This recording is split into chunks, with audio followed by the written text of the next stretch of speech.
नमस्कार साथियों। आज हम इस महत्वपूर्ण वीडियो में बात करने वाले हैं एनसीटी यानी national council for teacher education के द्वारा बनाए गए नए नियम के बारे में, नए रेगुलेशन के बारे में 2025 जो कि हाल ही में आपको देखने को मिला है। इसमें हम बात करेंगे बीएड और एमएड क्या अब वो एक साल के हो जाएंगे या 2 साल के ही रहेंगे या फिर दोनों 1 साल के भी और 2 साल के भी होंगे। इसके साथ साथ कौन सा ऐसा अपेंडिक्स था जो एनसीटी ने डिलीट कर दिया था अपने रेजुलेशन 2014 के अंदर, और जो टाइम टू टाइम जो अमेंड हुए थे उसमें, और एक नए कोर्स के रूप में वो लेके आए हैं रेगुलेशन 2025 के अंदर जिसका नाम है ITAP। या इसके साथ साथ इसमें डिफरेंट स्ट्रीम में भी इसको जो है दिया है, वो हम आगे इस वीडियो में जो है बात करने वाले हैं। और आशा करता हूँ कि भी आपको ये वीडियो जो है वैल्यूएबल लगेगी और नॉलेजेबल लगेगी, और कृपया आप जो है एंड तक जो इस वीडियो में बने रहें। रेगुलेशन 2025 में जाने से पहले हम थोड़ा बात कर लेते हैं 2014 के अंदर जो रेगुलेशन जो है पास हुआ था उसके बारे में। उन्होंने एनसीटी ने 2017 में इसके रिगार्डिंग जो वर्किंग की है उसमें कुछ अमेंडमेंट किया था। यहाँ हम अमेंडमेंट की बात नहीं करेंगे, हमारा जो मेन टारगेट है इस वीडियो को बनाने का उस पर हम बात करेंगे कि बीएड 1 साल का होगा या एमएड 1 साल का होगा, ये चर्चा चली हुई है, या फिर 2 साल का ही रहने वाला है या दोनों रहेंगे, इसके बारे में बात करेंगे। और ITAP के बारे में 19 में भी 2 अमेंडमेंट किए एनसीटी ने, 21 में भी 2 अमेंडमेंट किए हैं, और 22 के अंदर भी 2 अमेंडमेंट हुए हैं। 24 में जो है 1 अमेंडमेंट देखने को मिला है, और अभी हाल ही में जो है नया रेगुलेशन जो है 2025 के नाम से जो है एनसीटी ने ड्राफ्ट तैयार किया हुआ है। 2025 में जो ड्राफ्ट किया है, नया क्या आया है उसमें, ये महत्वपूर्ण चीजें हैं, क्योंकि जो भी शिक्षण संस्थान हैं जो अब तक जो है चले आ रहे थे, या फिर जो डिग्री हायर एजुकेशन का इसमें क्या रोल है उसके बारे में भी थोड़ी हम इस वीडियो के अंदर जो है बात करने वाले हैं। तो रेगुलेशन 2025 है उसमें इन्होंने क्या किया है, एनसीटी ने, national council for teacher education ने जो नॉर्म एंड प्रोसीजर की बात की हुई है, इनमें 1 से लेकर 9 तक आप देख पा रहे होंगे इस वीडियो में, 1 से लेकर 9 तक जो इन्होंने अपेंडिक्स तैयार किए हुए हैं। और पहले जो 5 अपेंडिक्स हैं उसमें आप देख पा रहे हैं, पहले जो 5 अपेंडिक्स आप देख पा रहे होंगे, इन 5 अपेंडिक्स में ITAP के बारे में बात की हुई है और उसकी डिफरेंट जो स्ट्रीम है उनके बारे में बात की हुई है। अब यहाँ पर जो सबसे पहले एक सिंपल यहाँ पर जो लिखा हुआ अपेंडिक्स 1 के अंदर इंटीग्रेटेड टीचर एजुकेशन प्रोग्राम जो ITAP की बात की हुई है, इस ITAP का जो ये कोर्स है, ये इन्होंने क्या किया हुआ है, जो पहले BA BEd और BSc BEd या BCom BEd जो एनसीटी ने चलाया हुआ था, उस कोर्स को ओमिट कर दिया, यानी डिलीट कर दिया। अपने जो रेगुलेशन की बात करते हैं उस रेगुलेशन से 2014 से इसको डिलीट करके अब इन्होंने इस नए रेगुलेशंस में 2025 में इसको स्थान दे दिया गया है, और इसका नाम भी इन्होंने जो है चेंज कर दिया। जैसे कि आपने NEP में जो बात की हुई है, नेशनल एजुकेशन पॉलिसी 2020 की जो बात की हुई है, उन्होंने क्या बात की हुई है यहाँ पर भी सबसे पहले मैं आपको अनुरोध करना चाहूँगा कि आप जो है जब भी आप इन नॉर्म की बात करें तो सबसे पहले आप NEP को पढ़ें और उसके बाद जो है आप इन कोर्सेज में जाएं, क्योंकि इन्होंने क्लियर लिखा हुआ है कि NEP में बहुत सारे मल्टी डिसिप्लिनरी एनवायरनमेंट की बात की हुई है, की बात की हुई है, और उस एनवायरनमेंट में रहते हुए आप अपने आप को जो है अपने इंस्टीट्यूशन को चेंज करेंगे, ट्रांसफॉर्म करेंगे, और समय समय पर जो है ये फेसिस द्वारा जो है ये बात की भी हुई है, इन्होंने चेंज भी किए हुए हैं। अब तक लगभग 64 ऐसे कॉलेजेस यूनिवर्सिटीज हुए हैं जिन्होंने ITAP की मान्यता जो ले चुके हैं, और इस साल से यानी 2025 से वो इसमें एडमिशन कर रहे हैं। अब आई टैप जो होगा आपका 8 साल का आई टैप रहेगा, 8 सेमेस्टर का आई टैप रहेगा, जिसमें 4 साल का ये टोटल इसका टाइम पीरियड रहेगा। अब यहाँ पर आई टैप के अंदर अलग अलग स्ट्रीम बनाई हुई है। उन स्ट्रीम की यदि हम बात करें, पहले हम इसको एक बार डिलीट कर लेते हैं।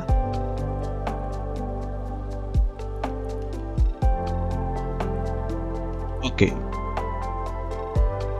आई टैप में नेक्स्ट जो अपेंडिक्स बनाया हुआ है वो आपका अपेंडिक्स 2 है एनसीटी ने, जिसमें आर्ट एजुकेशन की फील्ड रहेगी। अपेंडिक्स 3 के अंदर जो है फिजिकल एजुकेशन की स्ट्रीम रहेंगी। अपेंडिक्स 4 में संस्कृत एजुकेशन, अपेंडिक्स 5 में आई टैप योगा एजुकेशन है, और फिर यहाँ पर अपेंडिक्स 6 में बीएड 2 ईयर डिग्री प्रोग्राम का भी स्थान दिया है। अपेंडिक्स 7 में बीएड 1 ईयर डिग्री प्रोग्राम का स्थान दिया है। अपेंडिक्स 8 में M Ed full time 1 year degree program को स्थान दिया है। और अपेंडिक्स 9 के अंदर जो है part time 2 year degree program जो एनरोल है, जो इन सर्विस कैंडिडेट है, उनके लिए जो है ये जो लागू किया गया है। तो यहाँ से हमें क्लियर होता है कि आप देखिए ध्यान से कि इन्होंने 1 साल भी और 2 साल भी, 1 ईयर भी 2 ईयर भी यहाँ पर दिया है। इसका मतलब क्या है कि ये बीएड और एमएड आपका 1 साल का भी रहेगा और 2 साल का भी रहेगा, यानी दोनों रहने वाले हैं। लेकिन 1 साल का कौन करेगा और 2 साल का कौन करेगा, इसके बारे में अगर हम बात करें तो जो बच्चे सिंपल ग्रेजुएशन करके आते हैं, यूजी प्रोग्राम करते हैं, वो 2 साल का जो है बीएड कर सकेंगे इन फ्यूचर। और जो बच्चे इंटीग्रेटेड कोर्स करते हैं, या आप कह लीजिए 4 साल का कोर्स करते हैं, 4 साल का ग्रेजुएशन करते हैं, और इसके अलावा वो पीजी कोर्स करते हैं, पीजी प्रोग्राम करते हैं, तो वो बच्चे जो वो कैंडिडेट जो है 1 साल का बीएड करने के एलिजिबल रहेंगे। तो इसी तरह से आपका जो है एमएड फुल टाइम का और एमएड पार्ट टाइम का यहाँ पर दिया है। जो इन सर्विस हैं वो 2 साल का कर पाएंगे, और जो रेगुलर कैंडिडेट हैं वो आपका जो है 1 साल का एमएड हो जाएगा आफ्टर बीएड। फर्दर एनसीटी में क्या कहा है, एनसीटी ने कहा है कि ऐसे जो नॉर्म कहते हैं, रेगुलेशन 2025 में जो बात कही गई है उसके बारे में हम थोड़ा डिस्कस कर लेते हैं। उन्होंने कहा कि कौन से ऐसे इंस्टीट्यूशन हैं, कौन से ऐसे कॉलेज हैं जो इनको अप्लाई कर सकते हैं आई टैप को। आई टैप जो डिफरेंट टाइप की स्ट्रीम है उनमें, या B Ed 1 year 2 year M Ed full time and part time. तो सबसे पहले तो क्या करना होगा, उन कॉलेजेस को, जो शिक्षण संस्थान है, उनको अपने आप को जो पहले से चले आ रहे हैं एग्जिस्टिंग जो टीचर एजुकेशन है, जो कॉलेजेस हैं, इंस्टीट्यूशन है, वो अपने आप को ट्रांसफॉर्म करेंगे। किसमें करेंगे, multidisciplinary higher education institution के अंदर जो है ट्रांसफर करेंगे, यानी अपने आप को उसमें चेंज करके आएंगे, जैसा कि यूजीसी गाइडलाइन 2022 के अंदर लिखा हुआ है। उसके बाद सबसे पहले, चाहे आप कोई भी आप यहाँ पर कोर्स लें, चाहे आई टैप हो, आई टैप स्ट्रीम में है, चाहे आई टैप स्ट्रीम में मैंने बात की थी कि आर्ट एजुकेशन है, फिजिकल एजुकेशन है, संस्कृत है, या योगा एजुकेशन है, वो आप लेना चाहते हैं, या फिर आप B Ed 1 year 2 year M Ed 1 full time part time लेना चाहते हैं, तो सबसे पहले हर इंस्टीट्यूशन को या तो वो पहले से मल्टीडिसिप्लिनरी एनवायरनमेंट में वर्किंग हो, अगर नहीं है तो उनको मल्टीडिसिप्लिनरी एनवायरनमेंट क्रिएट करना पड़ेगा और हायर एजुकेशन में जाना पड़ेगा, वहाँ से एनओसी लेनी पड़ेगी, तब वो जो है इस तरह से वो जो टीचर एजुकेशन इंस्टीट्यूशन है वो मल्टीडिसिप्लिनरी हायर एजुकेशन इंस्टीट्यूशन में कन्वर्ट हो जाएगा। बाकी टाइम टू टाइम जो है एनसीटी जो है एसओपी तैयार करती है, तो उस एसओपी को जो है हमें जो है पढ़ना है और उसके अकॉर्डिंग जो है वर्किंग करनी है। उसके बाद जो है सिक्योरिटी डिपॉजिट करवानी है। एनसीटी ने पहले क्या था, जो एफडीआर लगती थी वो 5 लाख की, 7 लाख की, लेकिन अब इन्होंने ऐसा नहीं किया है। अब ये सीधा डिपॉजिट करवा रहे हैं 20 लाख रुपए जो है एनसीटी ने कहा है कि वो अपने ऑनलाइन की मोड से 20 लाख रुपए वो अपने पास जो है अपने अकाउंट के माध्यम से जो भी वो अकाउंट क्रिएट करेंगे उसमें उन्होंने कॉलेज ने जमा करवाने पड़ेंगे। और इसके अलावा यहाँ एक्सक्लूडिंग है एप्लीकेशन प्रोसेसिंग फीस, वो अलग से रहेगी। और तब और भी बहुत सारी चीज़ें हैं जो टर्म एंड कंडीशन है जो पहले से चली आ रही हैं वो भी इसमें शामिल रहेंगी। दूसरी बात क्या है, जो 20 लाख रुपए है ये 10 साल तक जो है एनसीटी के पास रहेंगे। ये बात जो है इन्होंने काफ़ी डिफ़िकल्ट बना दिया है कॉलेजों के लिए, क्योंकि जो इसमें इंटरेस्ट मिलेगा वो भी एनसीटी रखेगी अपने पास। तो ये एक कॉलेज के अनफेवर की बात है, जो कि मतलब फाइनेंशियल काफ़ी लॉस हो सकता है इससे। तो other norms and procedure are same रहेंगे, जैसे कि इंफ्रास्ट्रक्चर है, नोसी है, साइट प्लान है, बिल्डिंग प्लान है, कंप्लीशन सर्टिफिकेट या जो भी रोड ये फायर सेफ्टी का है, और बहुत सारी चीज़ें हैं जो आप एसओपी में पढ़ेंगे। और टाइम टू टाइम जो एसओपी तैयार होती है तो उसके अकॉर्डिंग आपने वर्किंग करनी पड़ेगी, कॉलेज को वर्किंग करनी पड़ेगी, तब आप जो है इसको अप्लाई कर सकते हैं। दूसरा क्या है, फेस वाइज उन्होंने अप्लाई किए हैं। फर्स्ट फेज में कौन कौन से कॉलेज रहेंगे, सेकंड फेज में कौन अप्लाई कर सकता है, और इस तरह से अलग अलग इन्होंने यहाँ पर दिए हुए हैं। अभी ITAP की यदि हम बात करें तो ITAP जो है वो इंटीग्रेटेड टीचर एजुकेशन प्रोग्राम है। और जैसे कि मैंने पहले ही बताया है कि ये इससे को लाने के लिए आपकी एलिजिबिलिटी, कॉलेज की एलिजिबिलिटी क्या रहेगी, उसको टीचर एजुकेशन इंस्टीट्यूशन को अपने आप को ट्रांसफॉर्म करना पड़ेगा मल्टी डिसिप्लिनरी इंस्टीट्यूशन के अंदर। ये जो ITAP है ये एक डबल मेजर बैचलर डिग्री कहलाएगी। डबल मेजर बैचलर डिग्री है और एक साथ मतलब 2 डिग्री इसमें हो रही हैं, और ग्रेजुएशन भी आपका और बीएड भी इसमें मतलब इंक्लूड हो जाएगी। 4 ईयर इक्वल टू 8 सेमेस्टर, यानी ये जो कोर्स है ये 8 सेमेस्टर का रहेगा और 4 साल का रहेगा। और मल्टी एंट्री एंड एग्जिट का इसमें ऑप्शन रहेगा कि बच्चा जो है जब चाहे इसमें एंट्री ले सकता है। एक बार एंट्री ले ली तो बीच बीच में जो है वो एग्जिट भी हो सकता है और दोबारा से वो उसमें एंट्री ले सकता है, यानी एडमिशन ले सकता है। कॉलेज और institution can apply here in, यानी कौन कौन कैसे किन किन फील्ड में जो भी कॉलेज है, इंस्टीट्यूशन है, वो अप्लाई कर सकता है। जैसे अगर आप ITAP की है, जैसे आपने NEP में पढ़ा होगा, NEP में जो इन्होंने फॉर्मेट दिया हुआ है 5+3+3+4 का, तो उसमें जो 5 साल का जो फॉर्मेट दिया हुआ है वो फाउंडेशनल के से रिलेटेड है, और 3 साल का आपका प्रिपरेटरी है, और फिर अगले 3 साल का आपका जो है मिडिल है, और लास्ट के 4 साल का आपका सेकेंडरी का दिया हुआ है।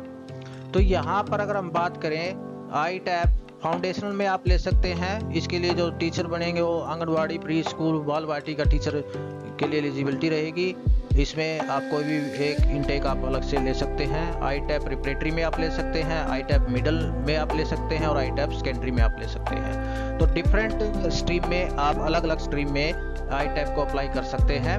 और उसके बाद जो है अगर हम बात करें ITAP स्ट्रीम वाइज भी इन्होंने दिया हुआ है, जैसे आर्ट की एजुकेशन है, फिजिकल एजुकेशन है, या संस्कृत है, या योगा एजुकेशन है, उसके बारे में भी दिया हुआ है।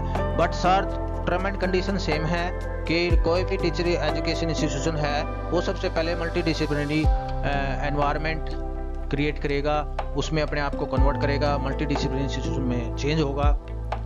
उसके बाद ये जो कोर्स है ये भी 4 साल का रहेगा 8 सेमेस्टर में, और इसमें भी वो अलग अलग से आप अप्लाई कर सकते हैं। जैसे ITAP आर्ट एजुकेशन में क्या है कि केवल आर्ट, जैसे विजुअल आर्ट है, परफॉर्मिंग आर्ट के टीचर बनना है तो वो इसके लिए आप अप्लाई कर सकते हैं।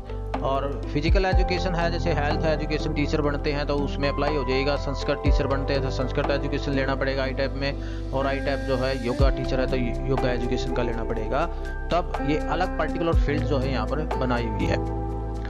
अब बात करते हैं जो मेन मुद्दा था कि आपका वेदर BEd 2 ईयर और BEd 1 ईयर और बोथ शैल बी, यानी BEd जो है 2 साल का रहेगा या 1 साल का हो जाएगा या फिर दोनों रहेंगे। अगर हम बात करें तो आपका जो है continue BEd 2 year after existing teacher education institution transfer into multi disciplinary institution before 2028। NCT ने कहा है कि 2028 से पहले जो भी टीचर एजुकेशन इंस्टीट्यूशन है वो जो 2 साल का 2 year programme B.Ed 2 year programme चला रहे हैं वो अपने आप को जो है मल्टी डिसिप्लिनरी इंस्टीट्यूशन में कन्वर्ट करेंगे। उसके बाद वो एक दोबारा से वो अप्लाई करेंगे एज ए फ्रेश एप्लीकेशन के रूप में, जिसको इन्होंने सेकंड फेज में जगह दी है और जिसके एप्लीकेशन जो है अप्रैल या मई 2026 के में जो है निकलने वाले हैं और वो 2027-28 से एकेडमिक सेशन 2027-28 से जो है एलिजिबल हो जाएंगे। ये बात जो इन्होंने एनसीटी की मीटिंग हुई थी, मिनट ऑफ मीटिंग 62वीं मीटिंग हुई थी जो 11 जनवरी 2025 को हुई थी, उसमें इन्होंने बताई हुई है। आप इसको देख सकते हैं एनसीटी की मेन साइट पे, आप इसको जाके उसे गो थ्रू हो सकते हैं। यानी 2 साल का B.Ed आप रखना चाहते हैं तो आप इस तरीके से दोबारा आपने अप्लाई तो करना ही पड़ेगा, लेकिन अपने आप को मल्टी डिसिप्लिनरी इंस्टीट्यूशन में कन्वर्ट करके। दूसरा क्या है, अगर B.Ed की 1 ईयर की बात करें तो इसमें भी क्या है, recontinue B.Ed 1 year after existing teacher education institution transform into multi disciplinary institution before 2028। बात इसमें भी सेम कही है, लेकिन 2028 से पहले जो भी टीचर एजुकेशन इंस्टीट्यूशन है उसने अपने आप को मल्टी डिसिप्लिनरी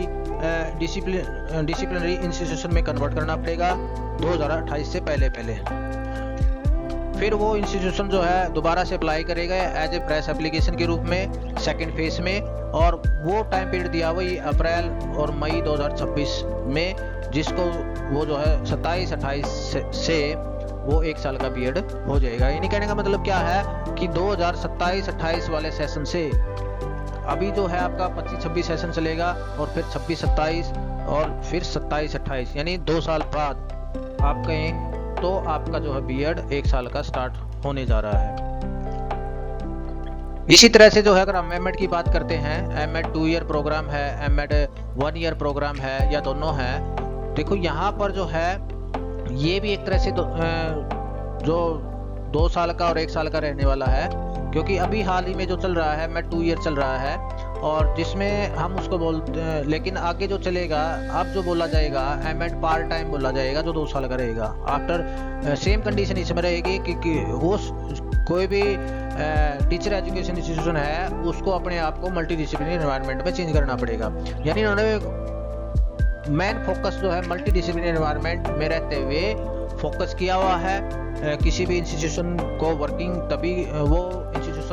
तभी कर पाएंगे जब वो अपने आप को मल्टी डिसिप्लिनरी एनवायरनमेंट में चेंज कर पाएंगे।